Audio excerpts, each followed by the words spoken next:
안녕하세요. 부산부동산 스터디입니다. 5월 18일 1일 브리핑 해보도록 하겠습니다. 광안자이 마이너스 49%. 요즘에도 이런 하락률이 나오네요.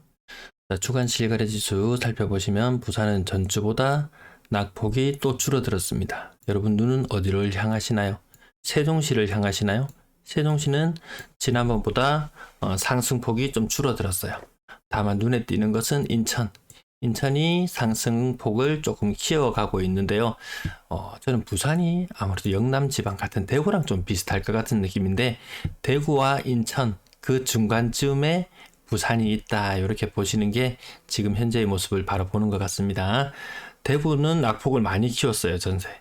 부산도 아마 크게 다르지는 않을 것 같아요. 물량이 충분히 많거든요. 대구보다 많은 곳이 부산이죠. 네, 매도 물량 상승세가 조금 주춤해지는 듯한 느낌. 전주보다는 살짝 올라가긴 했어요. 아무튼 전국이 다 매도 물량이 늘어나는 추세이기 때문에 이 추세는 계속 이어질 걸로 보이고요. 전세와 월세는 매물이 계속해서 줄어나가고 있습니다. 전체 임대 물량도 줄어드는 추세. 여기 보시면 윗부분 이어서 보시면 줄어드는 추세에 있구나, 이렇게 보시면 될 것 같습니다. 거래량, 오늘 깜짝 놀라게, 우리를 깜짝 놀라게 만들었던 거래량, 요건 왜 그런지 아시죠? 어제 거래 좀 오류가 한번 있었죠. 거래 신고 건수가 너무 적어서 깜짝 놀라게 만들었는데, 그럼 이틀치의 평균을 내보면 이것이 거래량이 많았는지 적었는지 아마 구분이 되실 거예요. 그래서 아무튼 줄어드는 추세로 갈 것이다. 2,300건 정도 예상을 하고요.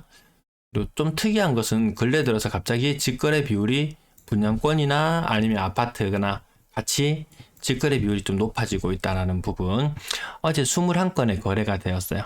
이틀치를 합치면은 187건, 하루 평균 한 90건 정도 거래가 되었다고 보면 될 것 같아요. 그러면 90, 90. 우리가 일반적으로 시뮬레이션 해나가는 요 방식보다 거래량이 적었죠. 거래량 적었습니다. 물론 여기 화요일날 거래 신고가 좀 상대적으로 많았기는 하지만 어쨌든 거래량이 지난주보다는 또 줄어들 것 같습니다. 네.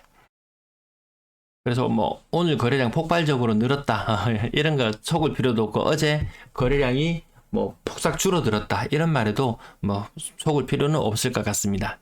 2021년도 11월 달에도 거래 신고가 한번 오류로 집계된 적이 있었습니다. 네, 대형 평형 거래가 많은데 4월달, 5월달까지 대형 평형 거래가 계속 좀 많아 보이고요. 추후로 시간이 지나면 좀 줄어들지 않을까, 네, 이렇게 저는 생각하고 바라보고 있습니다. 해운대 경동리인 뷰 1차 9억, 네, 요 최신 쪽 거래가 나오면서 신규 거래도 나오고 있고요. 해운대 비스타동은 30% 이상의 고층 거래 나오고 있습니다. 아쌍 25% 정도, 9억 전후의 거래 가액이 계속 나오고 있는 것 같습니다. 물론 고층 기준으로요. 레미안 장전 고점 대비 25% 정도, 네, 8억 6천. 나머지 가격도 15%. 대형 평을 좀 건너뛰고 국평 위주로 보면 레미안 장전, 요거는 타입별로, 네, 보시면은 고점 대비 30% 정도 빠져있는 모습으로 마찬가지로 거래되고 있습니다. 한 건 밑에 더 보시면 마찬가지로 고층임에도 불구하고 35% 가까운 하락률이 나오기도 합니다. 그리고 층수가 조금 내려오면 가격은 조금 더 빠지기도 하고요. 요 타입별로 좀 차이가 있기 때문에 그 부분 감안하고 보시면 되겠는데, 대략 레미안 장전 30% 정도 빠져서 거래가 되고 있구나, 그전과 그렇게 크게 많이 차이가 나지는 않는구나, 이렇게 느껴지실 겁니다. 명륜자이 30% 정도 빠지고요. 센섬 비스타동은 30% 정도 빠졌고요. 나머지도 광안자, 요거 때문에 오늘 제목을 이렇게 붙여놨는데요. 무려 마이너스 49%. 저층은 보통 마이너스 40% 정도까지는 나오지만 마이너스 50%에 육박하는 이런 거래는 잘 나오지 않았어요. 저 그렇게 봤을 때, 야, 이거 뭐지, 직거래인가? 이렇게 싶어서 찾아보니까 직거래는 아니었습니다. 중개거래였습니다. 오히려 요 평수 작은 다음 페이지에서 보실 텐데요. 그게 직거래였어요. 계속 30% 느낌 가깝죠. 대형 평형 건너뛰고요. 20% 정도 빠진 것, 재신축 마찬가지로 30. 마이너스 28% 느낌? 네, 얼추 그 느낌 그대로 가져가시면서 보면 될 것 같아요. 네, 오늘은 또, 지난날에 화요일에 방송했을 때는 오히려 20%에 가까운 것이 많이 보였는데, 오늘은 30%에 가까운 것이 더 많이 보이는 것 같습니다. 대형 평균도 여전히 많이 거래되고 있고요. 오늘은 30이 더 가까운 느낌. 어쨌든 평균은 내보시면은 28%에 제가 일일이 다 정말 계산기 한번 두드려 보면은 뭔가 나올 것 같기도 한데, 네. 어쨌든 30%에 가까운 느낌. 소형 평균도 30% 가까이 빠지는 모습. 25, 30 주류를 이룬 거서 저는 대구가 전주보다 낙폭을 키웠어요. 오히려 부산과 대구가 더 가깝지 않나, 이런 느낌으로 계속 바라보고 있습니다. 오늘 거래가 많이 신고되는 바람에 3억 이상 거래가 너무 많습니다. 너무 많아서 다 다뤄드리지는 못하겠고 적당히 살펴보다가 넘어갈게요. 요거 거의 한 40% 가까이 빠지는 대형 평형. 나머지 30%, 25%, 25%, 25%. 네. 아파트 이름 일일이 언급하지 않고 지나가겠습니다. 옆에 숫자들 보시면 LG 메트로시티 40% 가까이 빠지는 것도 눈에 보이고요. 나머지도 30% 정도 느낌으로 계속 보시면 될 것 같습니다. 40% 1층. 근데 아까는 좀 거의 50% 가까이 빠져서 조금 깜짝 놀라기도 했습니다. 자, 나머지 거래는 조금 건너뛸까요? 건너뛰어도 되겠죠? 네.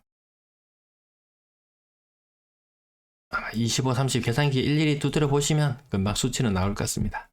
요 건당 거래대금 쭉 떨어지고 있었는데요. 4월 달에 대형 평형 거래가 많이 늘어나면서 좀 올라가긴 했어요. 그래서 전반적으로 시장 분위기가 좋아지나? 이런 느낌까지는 아닌 것 같아요. 대형 평형도 마찬가지로 하락률 뭐 20%, 30% 계속 나오고 있으니까요. 거래량 3,000건 이하 빙하기라고 했는데요. 대구는 어느 정도 근접이나 하려고 했었지만 부산 거래가 그렇게 많이 활발하지는 않은 느낌. 산을 이루고 다시 산을 내려갈 때도 이제 준비는 한번 해야 될 것 같습니다. 요 6억 이상 거래가 부쩍 많이 늘어났던 것이 대형 평형 거래가 부쩍 많이 되고 있기 때문에 그런 걸로 보여집니다. 비율은 한창 잘 나갈 때보다 더 많이 나왔어요. 근데 이게 한창 올라갈 때는 막 6억을 뚫고 올라가고 막 이런 것들 신고가를 쓰면서 올라가는 그런 모습이었는데 지금은 20%, 30% 떨어지면서 6억 이상 거래가 많이 이루어지고 있습니다. 분양권도 보시면 요 직거래 비율이 근래 들어서 부쩍 높아졌죠. 3월 달과 비교해 보면 3월 달에 중개거래 188에 직거래 20이었어요. 근데 지금 5월 달은 보시면 중개거래 60, 직거래 20. 요 두 개만 놓고 봐도 근래 들어서 직거래 비율이 높아지고 있다는 부분 아마 아실 것 같습니다. 5억 이상도 부쩍 많이 거래가 되고요. 그 가운데 대형 평형들도 거래가 많이 섞여 들어가 있습니다. 국평 기준으로는 뭐 레이 카운티 이런 경우를 봐도 물론 층수 빼고 보더라도 고점이 13.5억인데 7억. 쌍용 더 플래티넘 거지 아시아드 8.7억이 6.4억. 이런 식으로 프리미엄 계속 많이 빠져 있고 비싼 거 많이 거래되네 싶어서 보면 이 대형 평형이 섞여 있어서 약간 착시 효과를 주기도 합니다. 전세 거래량 오늘 많이 신고된 것처럼 보이고요. 네, 거래가 2월 달을 정점으로 해서 줄어들고 있다라는 부분 그 정도까지만 이해하시고 지나가도 괜찮을 것 같습니다. 역대급으로 낮아지는 전세 비율은 앞으로 점점 더 낮아지지 않을까. 정부에서 어떤 대책이 나올지 사뭇 궁금해지기도 합니다. 평균 전세 가격은 아직까지 빠지고 있고요. 아직 5월 집계 더 되는 모습 지켜보시면 될 것 같습니다. 여기 요때가 좀 좋았어요. 2월 달에 전세 거래량이 부쩍 많았다. 1월 달이 좀 적었거든요. 뭐 평균 내보면 비슷한 모습들 나타낼 것 같습니다. 네, 4억 이상 거래는 많이 적죠. 비율 지금 4% 정도 수준까지 내려와 있고요. 월세 거래 또 마찬가지로 이렇게 전년 동월 대비 많긴 하지만 거래 자체가 임대 거래 자체가 줄어들고요. 뭐 이야기만 나왔다면은 뭐 전세 거래가 앞으로 뭐 사라질 것이다. 전세의 종말을 구할 것이다.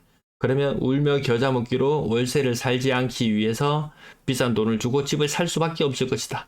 그래서 집값이 오를 것이다. 이런 논리를 전개하는 분들이 많던데 그건 아닌 것 같더라고요. 네, 오늘 준비한 내용 여기까지 마치겠습니다. 시청 감사합니다.